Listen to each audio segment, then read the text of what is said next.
Так, у нас Ивена Бутантайский, да, еще не подключился.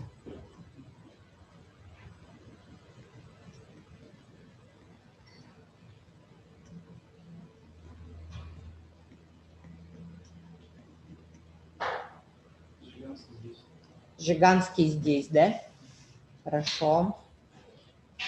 Спасибо.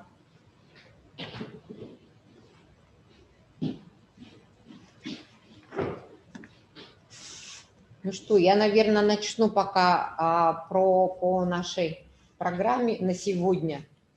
Пока коллеги будут подключаться, еще раз, меня зовут Вешникова Ольга, Единый ресурсный центр, Якутск.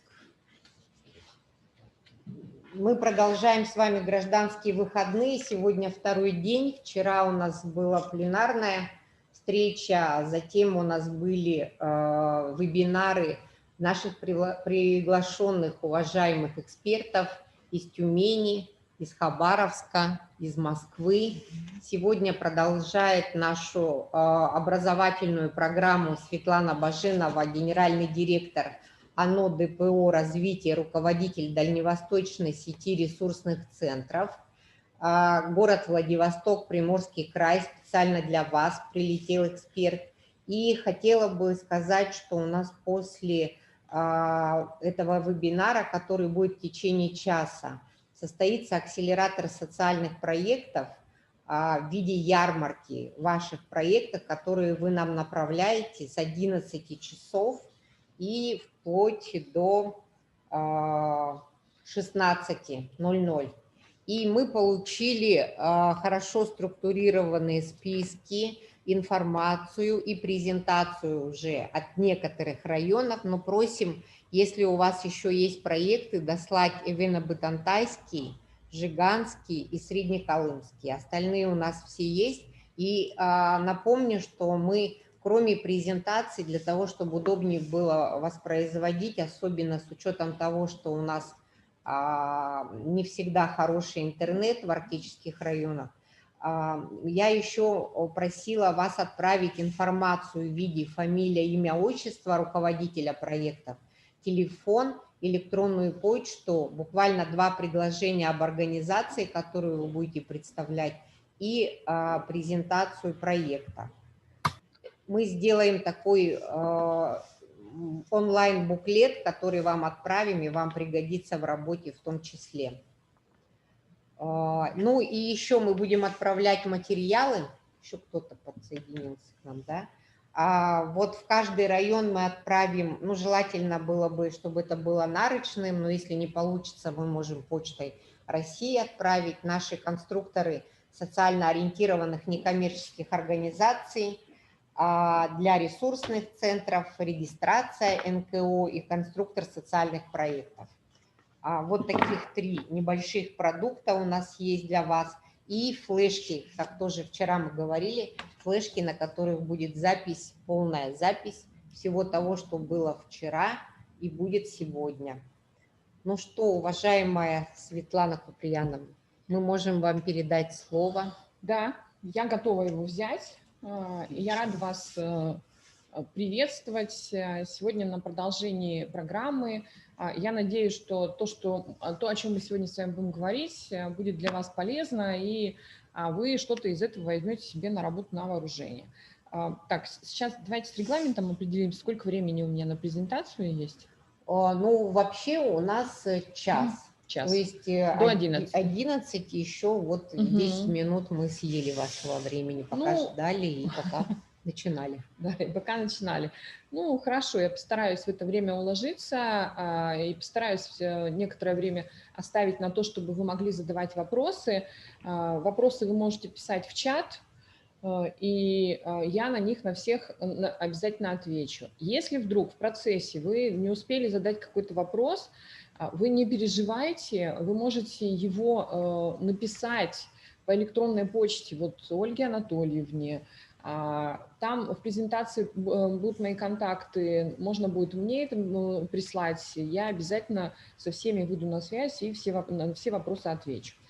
Кроме этого, мы хотели в самом конце еще сделать небольшой флешмоб, посвященный Щедрому вторнику, это такому большому событию, которое ежегодно происходит во всем мире. Это такой большой день благотворительности, когда все люди стараются сделать свои добрые дела. В этом году Щедрый вторник будет 1 декабря, а за неделю до Щедрого вторника начинается неделя признаний. И вот мы сегодня будем признаваться, какие же добрые дела мы делаем, и вас тоже к этому будем призывать. Я прошу запустить мою презентацию. Сегодня мы с вами будем говорить о фондах местных сообществ и о том, как это на самом деле развивает территорию и развивает сами местные сообщества. Следующий слайд. Итак, значит, прежде чем мы будем говорить о фондах местных сообществ, давайте договоримся о том, что такое местные сообщества вообще. Да. Угу. Что такое местное сообщество? Местное сообщество – это очень просто. Это люди, которые живут в одном месте. Они могут быть все разного возраста, разного пола, разного интереса, разного достатка и дохода, но этих людей объединяет одно – они живут вместе. По большому счету это соседи, но когда мы говорим про местное сообщество, здесь появляется очень важная вещь. Значит, как раз вот сама вот эта приставка «со», она говорит о чем? О том, что чтобы люди, соседи, стали сообществом, надо, чтобы они что-то поделали вместе. Надо, чтобы их что-то объединило. И поэтому у нас возникают такие виды сообществ. Они могут быть вот территориальные, как местные сообщества, при этом там можно внутри поделиться по интересам. Но сейчас у нас границы нашего мира, они сильно расширились из-за того, что везде есть интернет. Ну, почти везде есть интернет. И интернет позволяет общаться с людьми вне зависимости от того, живут они с вами рядом или не живут они с вами рядом. И тогда, например, вы можете вовлекать в свои проблемы, в свои заботы и в свои радости тех людей, которые когда-то жили вместе с вами. И тогда вы можете создавать виртуальные сообщества, или такие даже виртуальные землячества. Потому что не секрет, что люди, которые не утратили связи с малой родиной, они очень часто, уезжая в какие-то большие города и даже в другие страны, все равно стараются держаться вместе и стараются объединяться, стараются как-то встречаться, их это поддерживает. Для них это создает такой, знаете, круг безопасности. И очень важно, чтобы вы с этими людьми тоже не теряли связи, потому что они могут быть очень хорошим ресурсом вам для каких-то ваших дел. И опять же, значит, если мы говорим о местном сообществе, то мы говорим не о соседях, а мы говорим о тех людях, которые объединены чем-то, объединены очень, какими-то общими заботами и общими радостями. Следующий слайд. Что же такое фонд местного сообщества? Про сообщество мы разобрались. Люди, живущие вместе и вместе объединенные каким-то общим делом. Что такое фонд? Фонд – это то, куда собираются ресурсы. И если мы с вами говорим о фонде местного сообщества, то это, по большому счету, кошелек местного сообщества.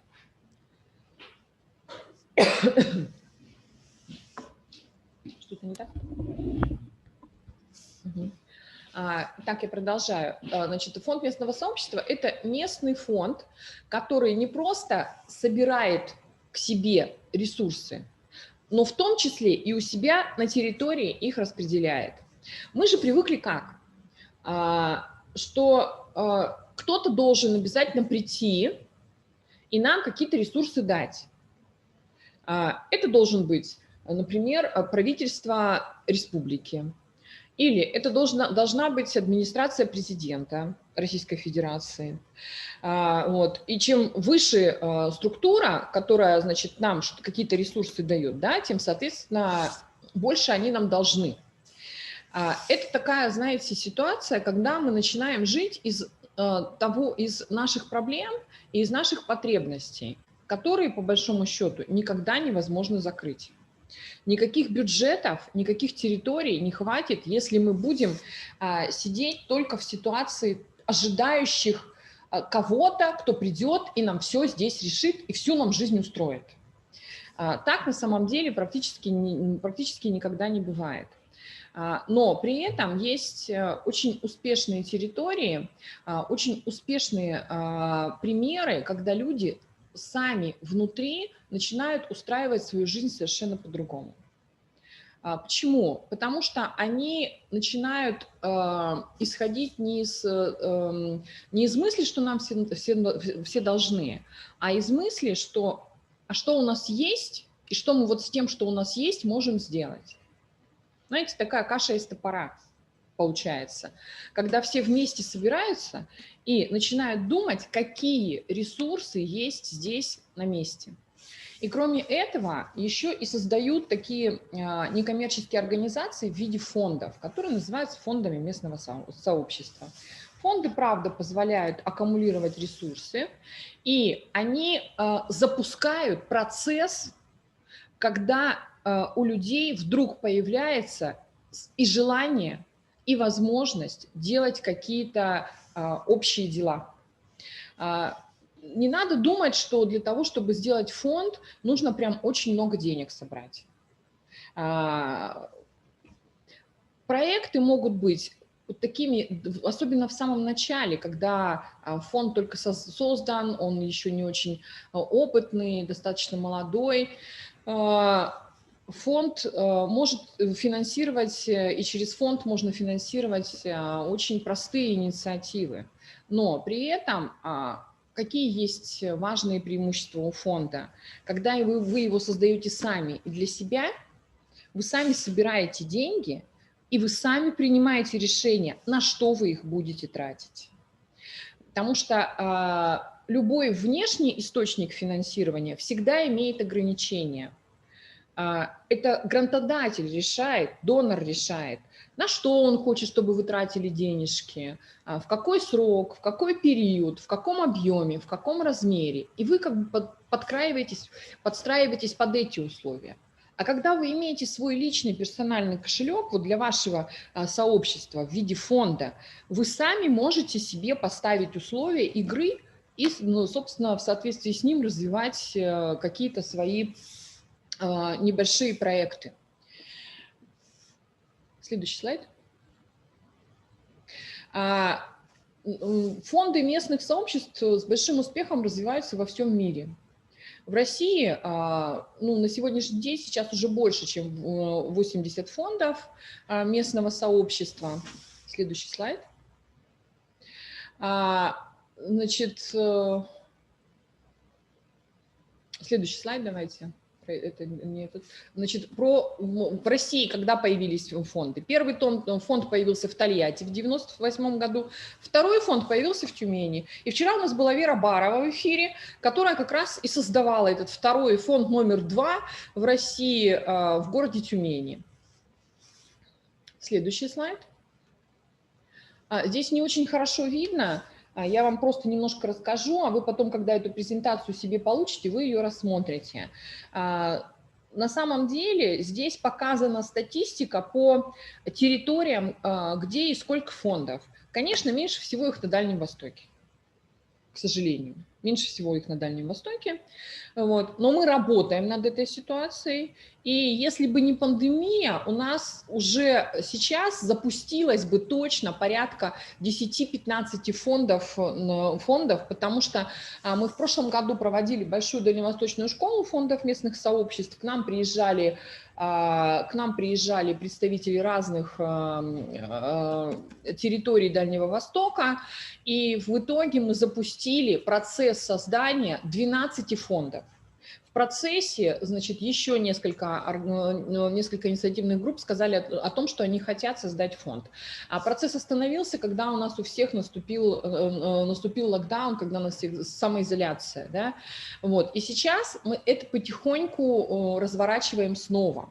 И сразу забегая немножко вперед, скажу, что мы запустили онлайн-школу фондов местных сообществ. Мы будем в онлайне делать в течение 3 месяцев вебинары и семинары, и мы готовы будем взять на сопровождение инициативные группы, которые захотят у себя создавать фонды. Вот. Несколько таких групп мы возьмем и поможем им это сделать. Следующий слайд. Значит, на самом деле фонды местных сообществ тем и хороши, что они очень эффективно работают в малых территориях. Очень эффективно работают в малых территориях. И чем меньше территория, тем, соответственно, чаще всего бывает успешнее деятельность этого фонда. Значит, вот посмотрите, из всех фондов, которые есть в России, значит, 35% это муниципальные и городские, 32% региональные, всего лишь треть фондов это региональные, да, там большие, 35% муниципальных, 30% районных и муниципальных сельских фондов, 7,5%. Это не очень много может быть в целом по стране, но это говорит о том, что это и немало. На самом деле немало, это не 1%, там, не 0,05%. И здесь есть куда стремиться и есть на что ориентироваться. Следующий слайд. Значит, с кем работают фонды местных сообществ? А вот, пожалуйста, с сотрудниками администрации, с депутатами, с представителями бизнес-структур, с представителями других некоммерческих организаций, муниципальных учреждений и с инициативными гражданами. Все эти люди могут так или иначе участвовать в работе фонда. Кто-то может выступать таким держателем проблемы, говорить о том, что нужно делать фонду или на что в первую очередь устремиться. Да? Кто-то является, так сказать, донором самого фонда и вкладывает ресурсы в то, чтобы фонд существовал.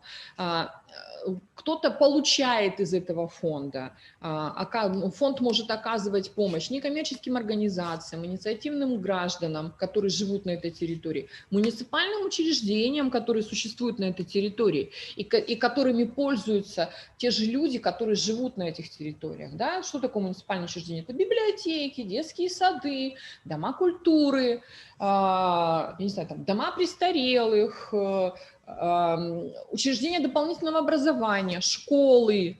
И все это, и всему этому можно помогать, можно все это вместе развивать на своей территории через фонд местного сообщества. Следующий слайд.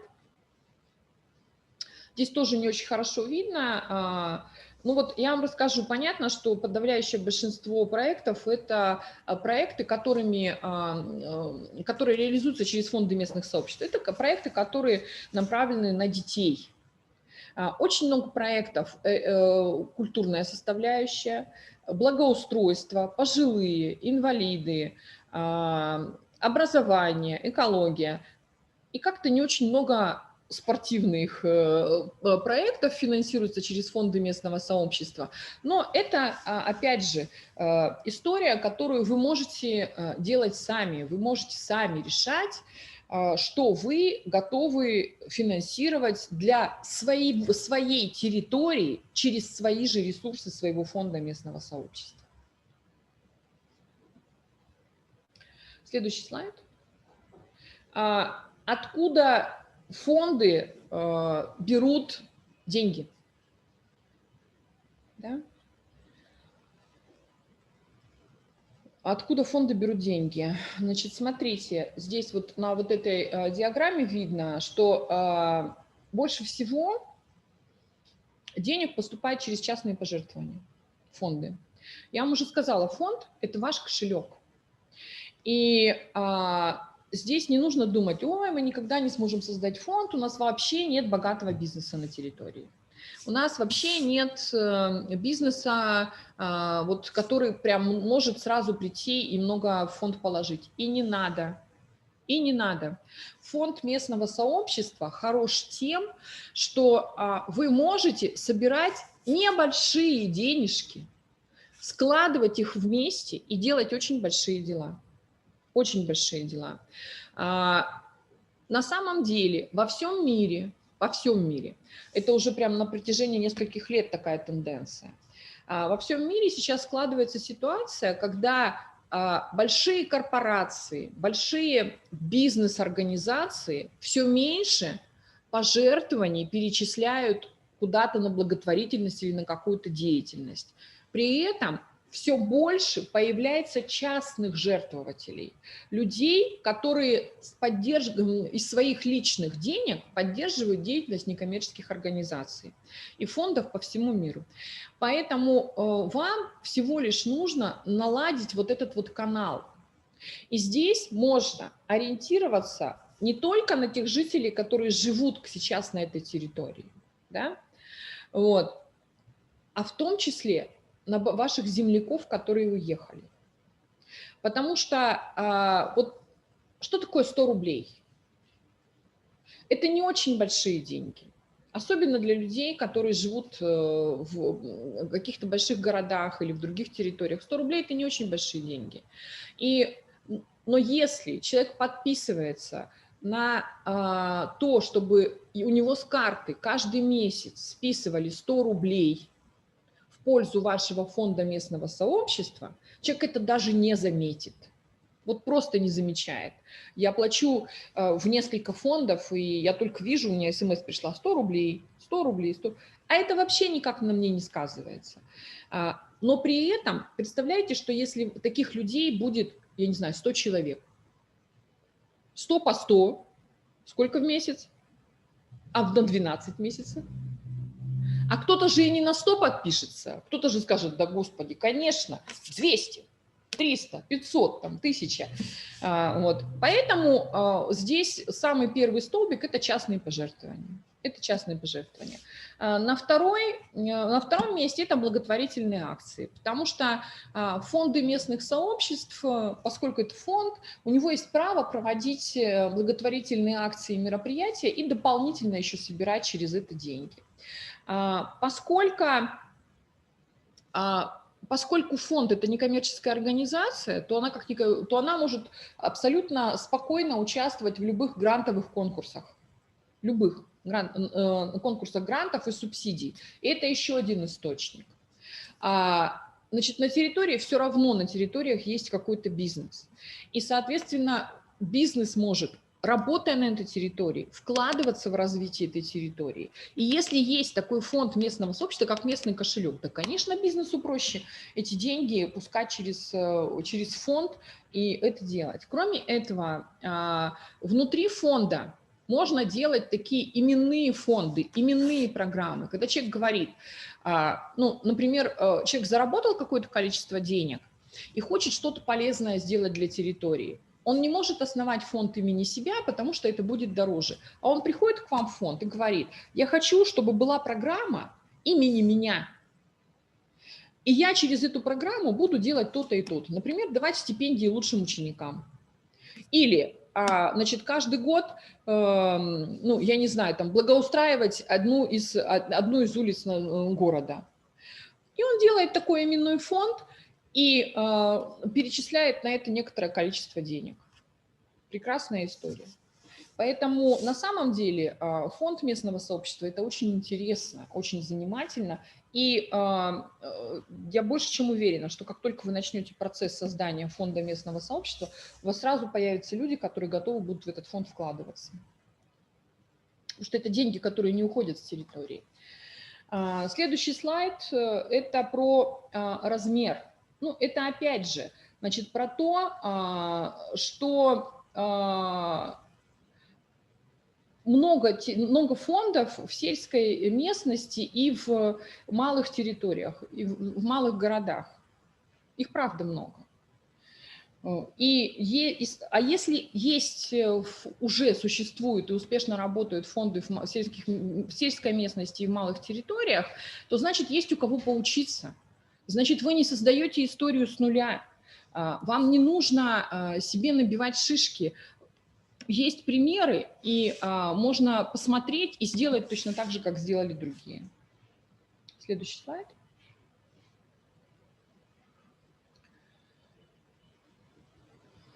Ну, здесь немножко о том, как фонды развиваются на самом деле.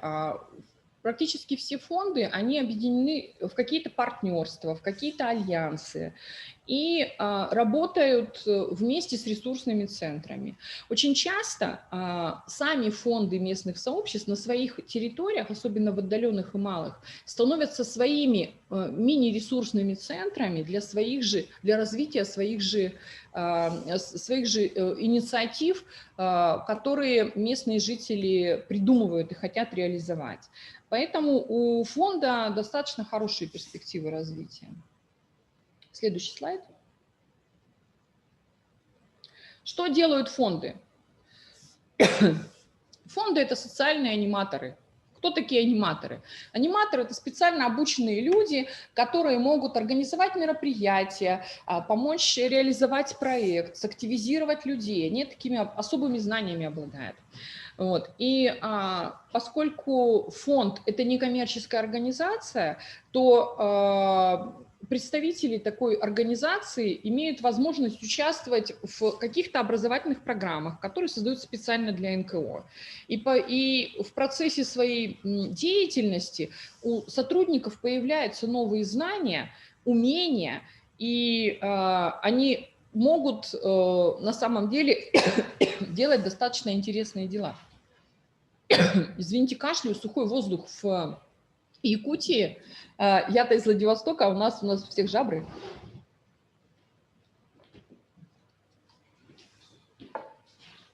Что такое еще фонд местного сообщества на территории? Социальный лифт.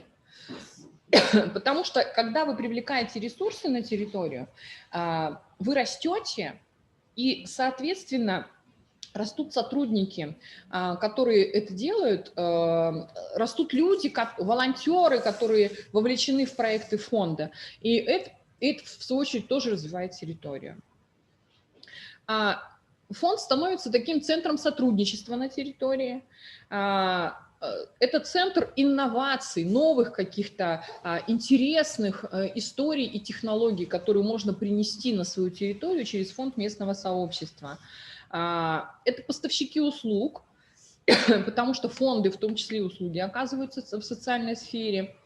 Вот. И фонд – это механизм финансирования. Я уже говорила, что фонд – это такой ваш кошелек, который вы сами для себя делаете.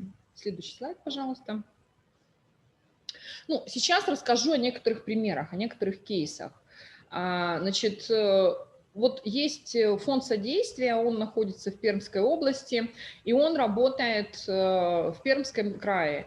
И это такая хорошая история, когда небольшой фонд, который, вот видите, 15 лет назад был создан, развернулся настолько, что сейчас они проводят очень большой конкурс сельских территорий «Деревенька моя».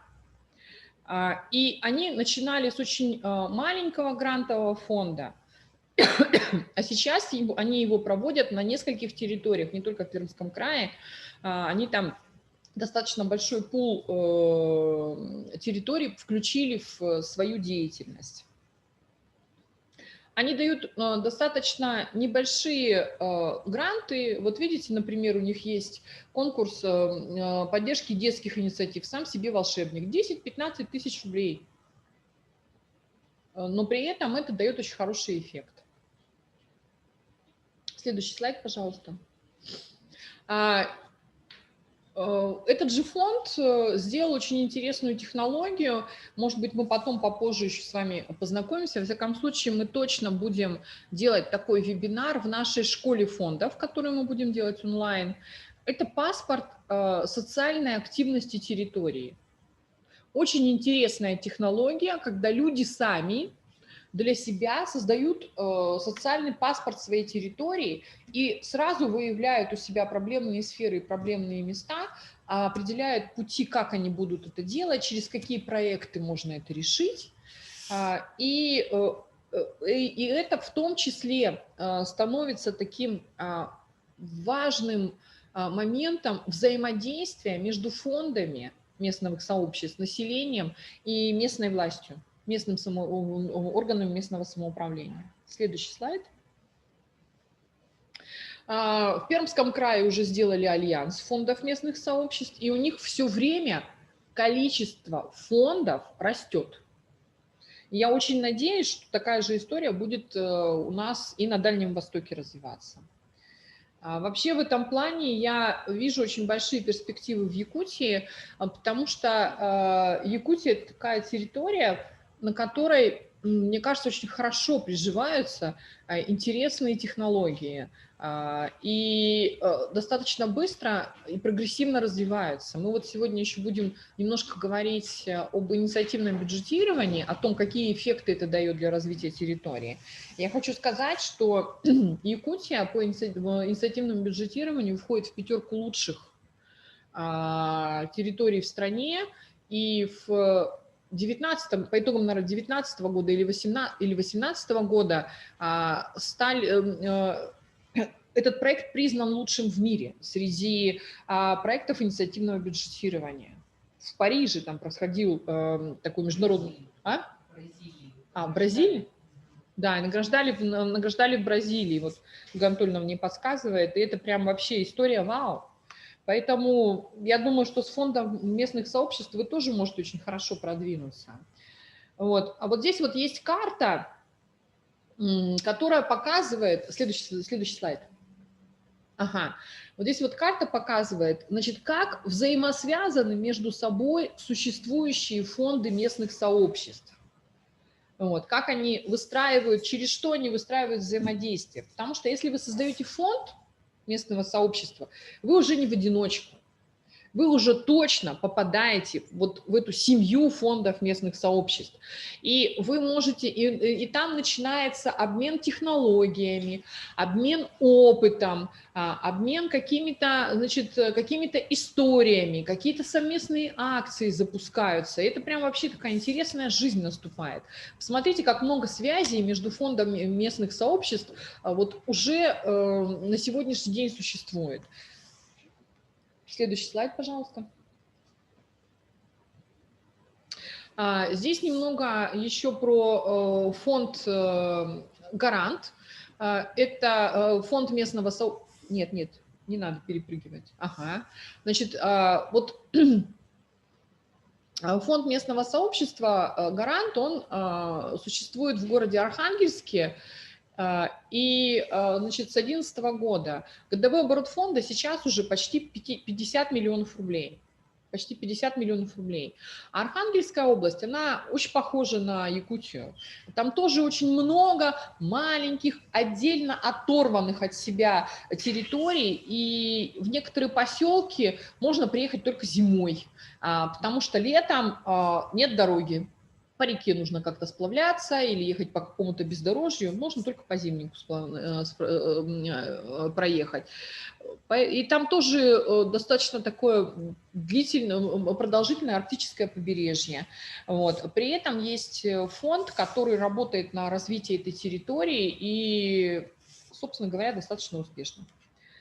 Так, следующий слайд. Следующий слайд давайте пролистнем.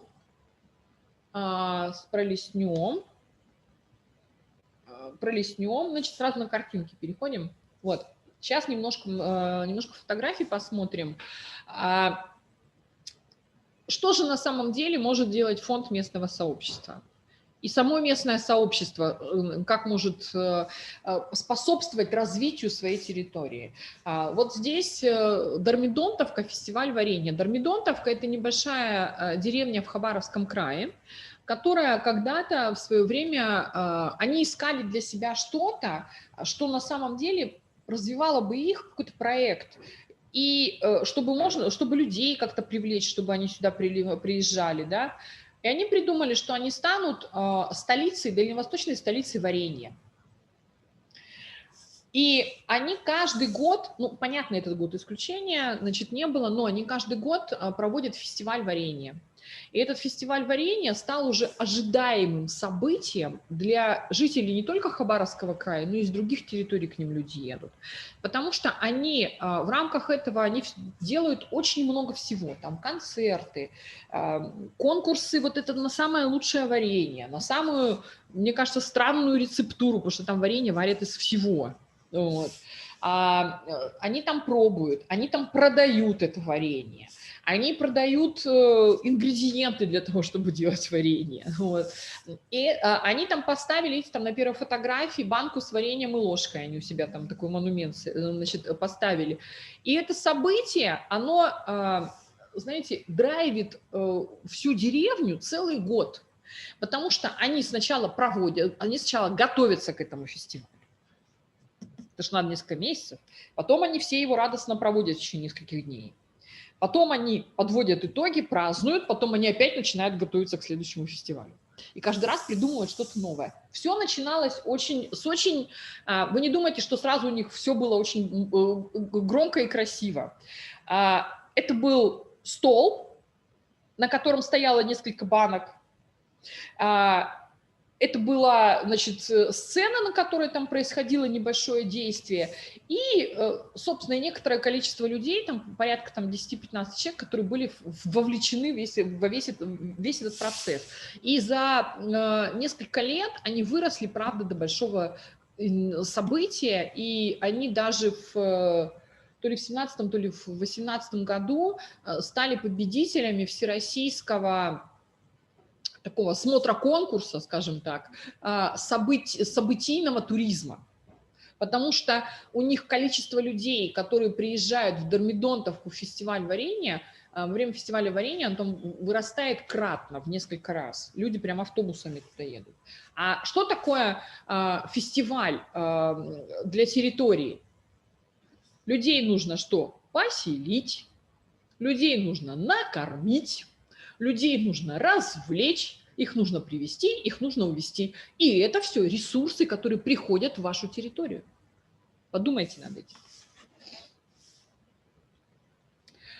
Следующий слайд, пожалуйста. Это технология «Добрые города». Мы несколько лет уже проводим фестивали «Добрый Владик».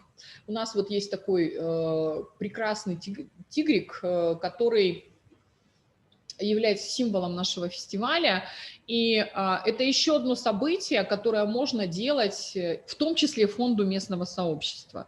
Мы это делаем в Владивостоке, и у нас участвует там несколько организаций, фондов благотворительных и некоммерческих, общественных организаций. Мы и пожертвования собираем, мы и денежки собираем, мы какие-то мастер-классы для жителей города проводим. Вот. А на малых территориях люди, это, как правило, организатором является одна некоммерческая организация или фонд, когда в рамках этого просто происходит несколько событий. У нас, например, есть небольшой поселок на Камчатке, там 600 человек живет. Так они в течение года делают целую цепь благотворительных событий. Они делают ярмарку, когда, например, они собирают вещи, которые людям уже не очень нужны, и приходят другие, которым они нужны, и они обмениваются друг с другом. Например, у меня есть кофемолка, которая мне не нужна, но мне нужна соковыжималка. И мы, значит, я пришла, значит, у меня кто-то забрал кофемолку себе, я пошла, нашла себе соковыжималку, мне дали соковыжималку. Или я, например, хочу научиться кататься на лыжах, я пришла, и мне отдали лыжи, подарили лыжи, да, то есть вот такие вот. Или просто собирают вещи для детей, родители которых сейчас не могут купить зимние вещи, потому что дети катастрофически быстро растут, ему весной купили куртку, осенью она ему уже маленькая. Вот. Очень хорошая, и родители начинают, родительские сообщества начинают этим обмениваться. Вот. Давайте следующий посмотрим. А вот этот слайд и вот эту историю я очень люблю, я ее всегда рассказываю. Она показывает силу сообщества, которое на самом деле объединено одной идеей, и которые, вот знаете, когда есть у людей, когда есть общая мечта, то она почти всегда сбывается. Она почти всегда сбывается. У нас тоже есть отдаленные северные территории, до которых ехать достаточно долго и далеко, там порядка 14 часов ехать до поселка Пластун, и больше 100 километров грунтовая дорога, нет асфальта, вот. Но они там вообще никак не унывают, и у них есть фонд развития Северного Приморья. Он достаточно давно был создан, и они там, правда, вместе собирают деньги, потом вместе с предпринимателями, которые в том числе в него вкладываются, решают, что они на эти деньги будут делать. Они там проводят кинофестивали, свои кинофестивали. Они придумали свой кинофестиваль и проводят свой кинофестиваль и выбирают победителей этого кинофестиваля, награждают их небольшими призами. Они занимаются благоустройством, они развивают музей у себя. Значит, что это за две фотографии? Это один и тот же объект, который вот вы видите на первой фотографии, он такой полуразрушенный, ну такой даже руины, я бы сказала, а на второй вроде бы как бы что-то достроено. Значит, в 90-е годы, 80-е годы, значит, в этом поселке начали строить большой спортивно-культурный комплекс. У них не было клуба и не было там никакого спортивного сооружения, спортзала, чтобы можно было какими-то видами спорта заниматься. А потом пришла перестройка, и денег не хватило. И это бросили. И вот эти руины стояли посреди поселка.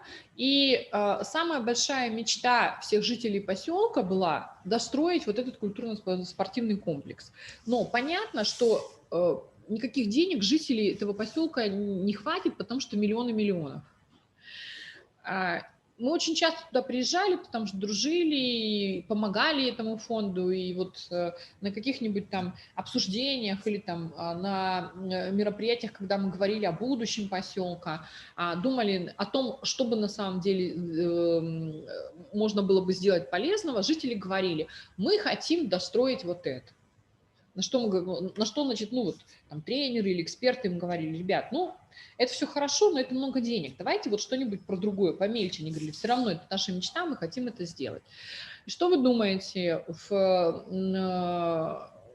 примерно там в 2014 году, в 2013-2014 году появилась федеральная целевая программа, по которой территории на условиях софинансирования могли войти в эту ФЦП, чтобы достроить объекты или построить спортивные объекты.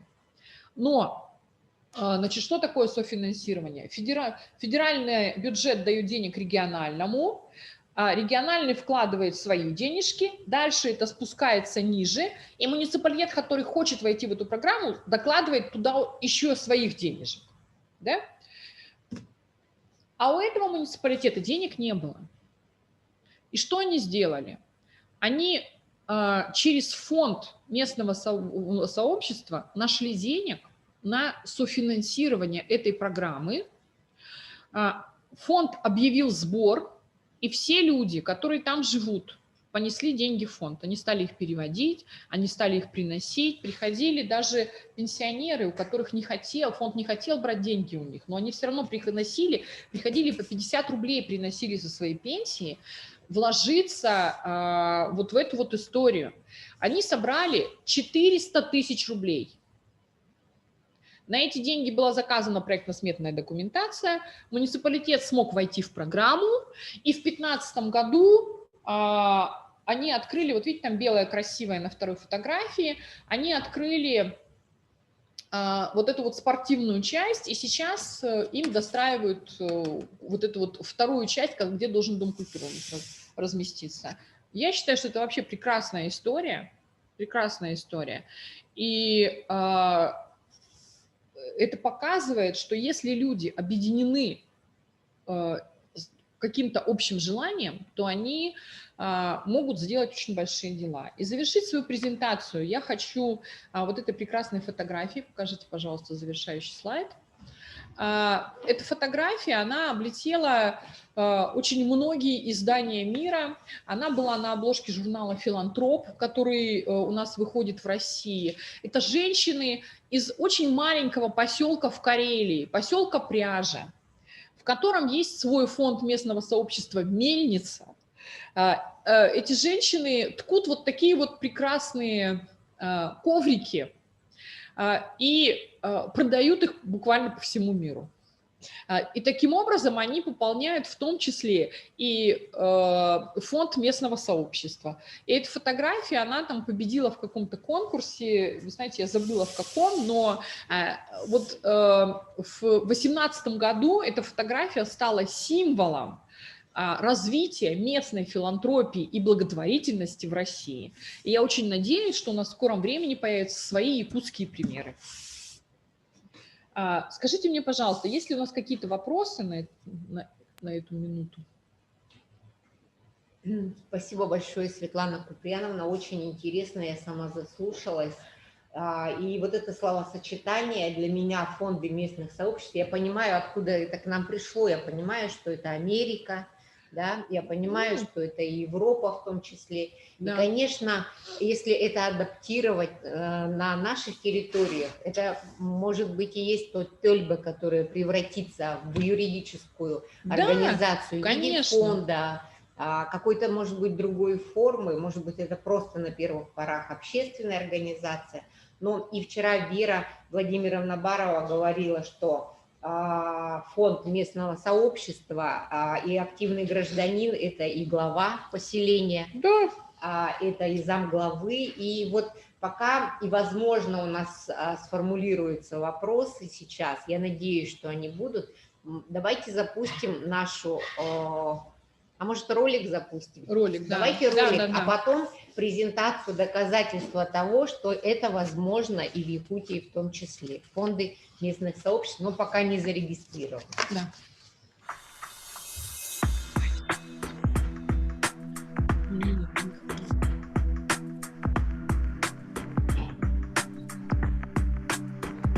Фонд «Семья для ребенка» реализует проект «Ресурсный центр Арктика» с 2019 года. Наш проект поддержан фондом президентских грантов, он поддержан Министерством по делам молодежи и социальным коммуникациям. Почему мы начали этот проект?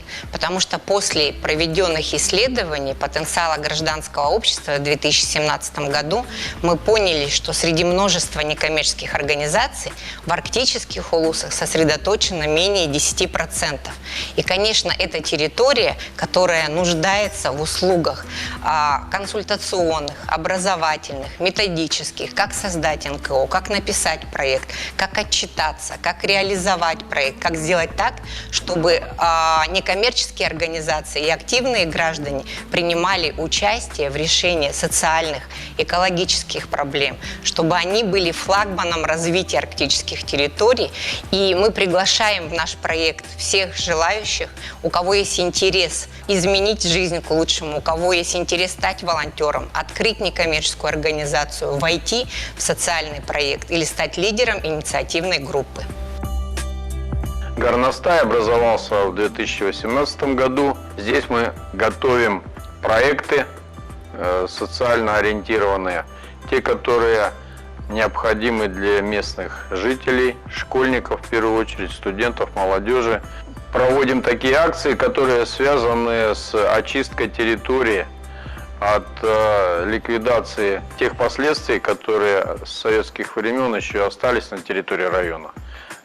Следующий проект, тоже социально ориентированный, связан с туристическим квест-проектом «Полярный марафон».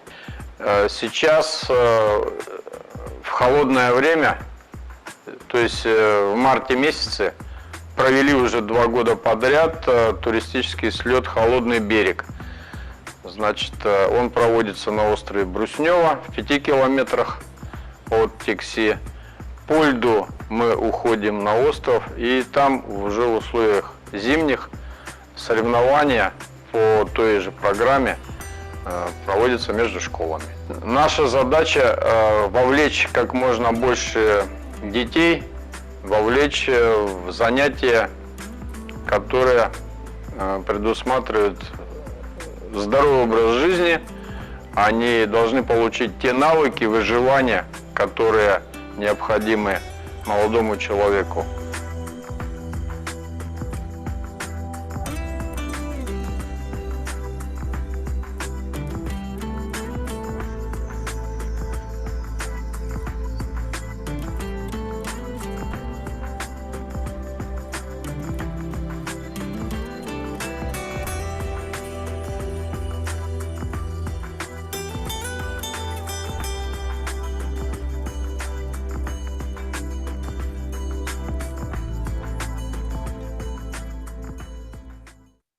презентацию.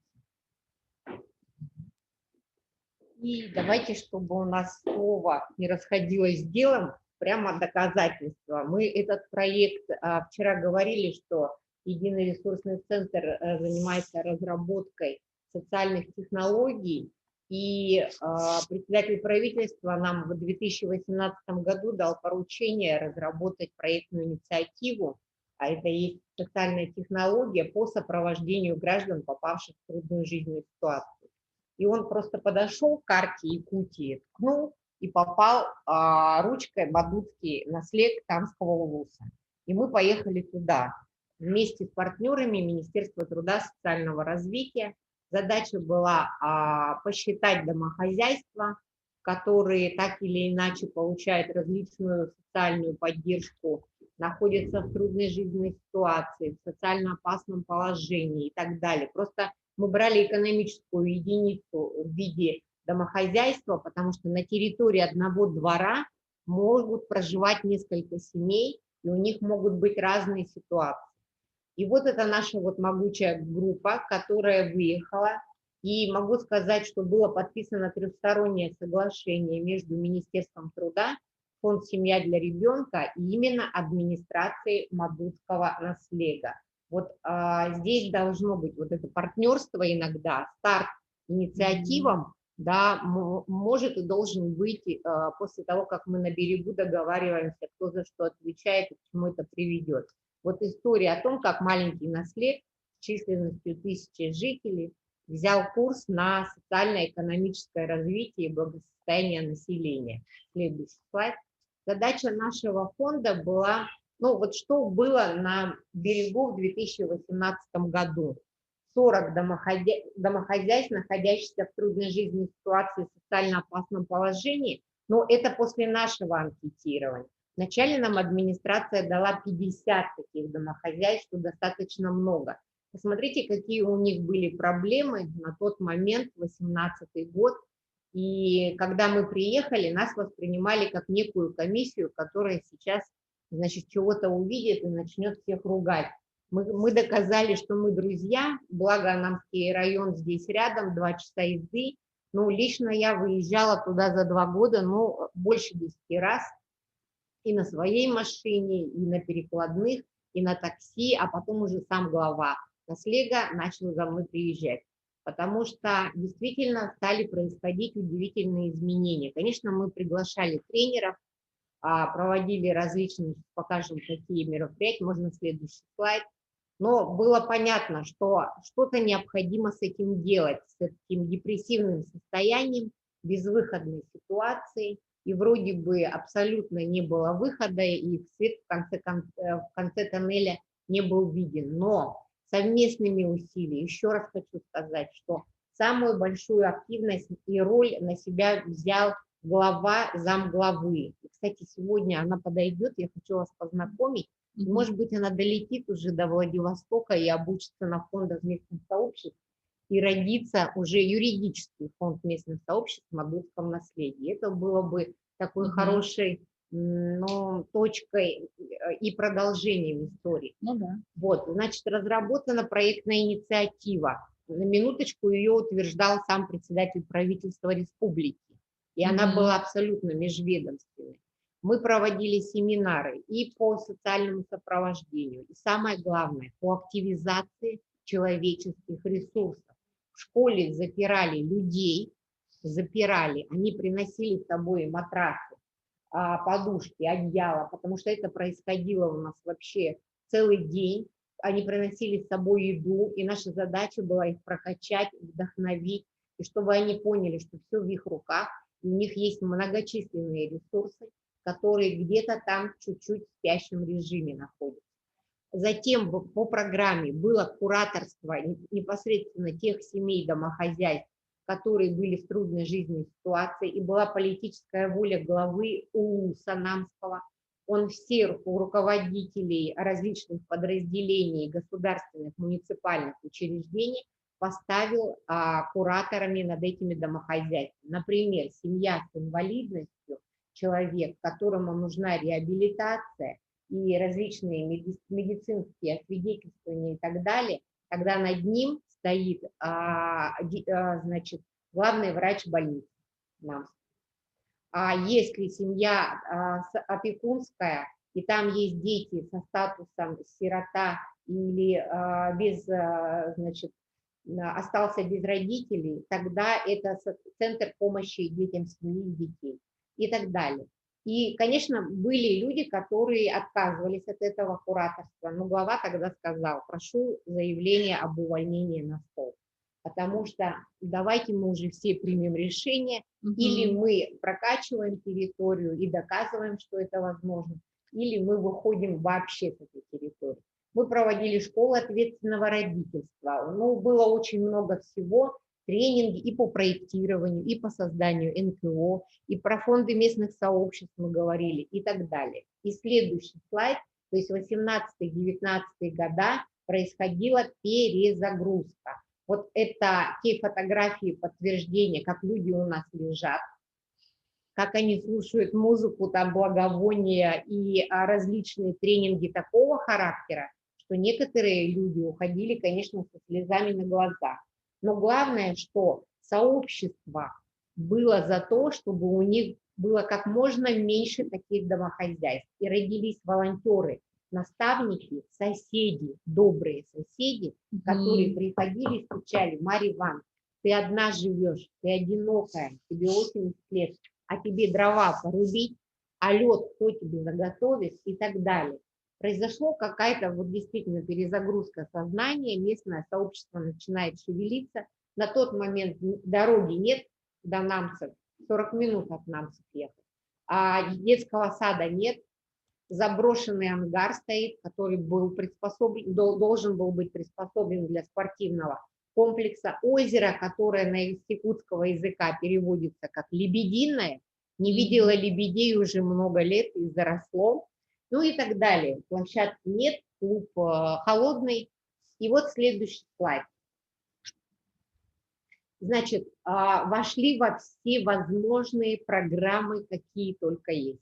Минсельхоз, Минфин, инициативное бюджетирование, федеральные программы, ну вот как рассказывала Светлана Куприянова, через софинансирование и потом через региональные программы и так далее. Еще раз говорю, нет пока там некоммерческой организации.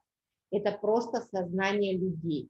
Вот вы видите ангар, да, его отремонтировали на собственные средства, а штатные единицы выделены, и теперь это спортивный комплекс. Это было заброшенная вот такая вот полусфера. А балаган построен на средства, не на средства, а с миру по нитке. Доски, гвозди, рабочие руки, бабушки стряпают пирожки, тетушки кормят котлетами и так далее. В этом балагане стоит бильярдный стол, мастерицы шьют, там проводятся юбилеи, там проводятся все праздники, камелек, все по якутским национальным традициям. Детский сад добился глава, выделены средства, а он открыт. Вы понимаете, он открыт. Это опять рабочие места. Вот что главное. И люди оттуда не уезжают. Дальше ведутся переговоры с Польшей по сбору средств и открытие под открытым небом музея, так как там когда-то в ссылке был доктор, поляк. И вы представляете, уже международный проект у нас рождается. Люди открывают свое дело. Открыто несколько ИП, и банно-прачечное производство запускается, парикмахерская и так далее. Вот, отреставрировали старый сельский клуб. Это, по-моему, 1 000 000 рублей они привлекли. 1,5 миллиона инициативное бюджетирование в прошлом году. 1,5 миллиона инициативное бюджетирование в этом году. Исход сам решает местное сообщество, что делаем, на что отправляем деньги, да, куда нужны ресурсы. Ну что, значит, ремонт медицинского пункта, он стоит в планах. Функционируют волонтерские, тимуровские, как они их прозвали, отряды, молодая гвардия и уже серебряная гвардия. Но главное, вот знаете что, мы собрали с них обратную связь. Они на якутском языке нам написали отзывы, и в них было следующее. Мы, оказывается, кому-то нужны. В нас вдохнули жизнь, и мы решили, что мы готовы к изменениям. И никто внешне не должен и не обязан это делать, и что все в их руках. Мне кажется, это вот такой пример маленькой территории. Может быть, с точки зрения Якутии она недостаточно маленькая, но это все-таки наслед. И эта технология настолько понравилась правительству, что сейчас она внедрена во всем Намском, внедряется во всем Намском улусе, в Горном улусе и в Арктическом Оленевском районе. И я думаю, что почему бы в Арктике не... Я уверена, что такие проекты есть, и такие объединения есть, мы просто о них не знаем. Возможно, сейчас мы начнем о них узнавать. Но вот когда консолидация усилий, и обращайтесь к нам, мы готовы как бы поделиться всеми этими материалами и, возможно, методическими какими-то вещами. Следующий слайд, наверное, последний у нас, да? Вот, главный ресурс наслега – это сами люди, человеческий ресурс. И когда нужно было достраивать, облагораживать территорию детского сада, сами жители выходили, они не ждали, что когда-то кто-то приедет, прилетит и так далее. И сейчас у них, они вошли в проект, опять же, Лебединое озеро облагородили, еще средства на малые архитектурные формы привлекли. И сейчас у них в этом году половина дороги сделали, осталась еще половина. Волшебников там не было, олигархов нет. Но вот такой пример. Я думаю, что... Прекрасный пример из Якутии, да, прекрасный пример из Якутии. Ваш пример, поэтому есть на кого ориентироваться. И я больше чем уверена, что есть активные люди и в арктических наследах. Надо просто им немножко помочь. Да. Ну что, друзья, как мы вам и говорили, сейчас запустилась неделя признаний в честь Щедрого вторника. Щедрый вторник – это большой такой праздник всех благотворителей. Мы вот здесь подготовились. Друзья, идите к нам. Мы признаемся. Мы признаемся в наших добрых делах. Идите все сюда. Значит, для чего нужна вот эта неделя признаний? Было проведено исследование несколько лет назад, и выяснилось, что людей, которые делают добрые дела, которые участвуют в благотворительности, их очень много, но почему-то они боятся или стесняются о себе говорить. А когда это не видно в информационном поле, когда про них не знают, кажется, что никто ничего хорошего это и не делает. Поэтому и было принято решение обязательно проводить неделю признаний накануне Щедрого вторника. И мы сегодня признаемся. Я Светлана Баженова, помогаю некоммерческим организациям, чтобы эти некоммерческие организации могли помогать людям. Я Ольга Вешникова, помогаю выпускникам детских домов Республики Саха-Якутия, чтобы они нашли себя в самостоятельной жизни. Ну, я Дмитрий Купьянов, помогаю людям, всем имеющимся у меня ресурсами. Я Надежда, я помогаю людям творить добро. Я Анна Дружинина, я помогаю молодым людям делать свою жизнь интересной. Друзья, вы все можете признаться, это очень просто. Нужно открыть сайт «Щедрый вторник», мы вам в конце покажем. И там есть специальный раздел «Неделя признаний». И там можно скачать вот такой листок себе, распечатать, написать и выложить в социальные сети. Запустить такой флешмоб. Значит, можно прямо там, на сайте, там это называется фотобудка, вашу фотографию подставить, написать, и прям такая фотография создастся. Ну, я понимаю ограничения в интернете, но можно это сделать. Давайте все будем признаваться и участвовать в «Щедром вторнике». Все события, которые у вас проходят до 8 декабря, их можно всем брать, вот эти логотипы «Щедрого вторника», размещать, рассказывать, и на специальной карте сайта «Щедрый вторник» размещать свое событие, и, может быть, вы войдете в топ-100 лучших событий благотворительности в 2020 году. Ура! Почему нет? Ура!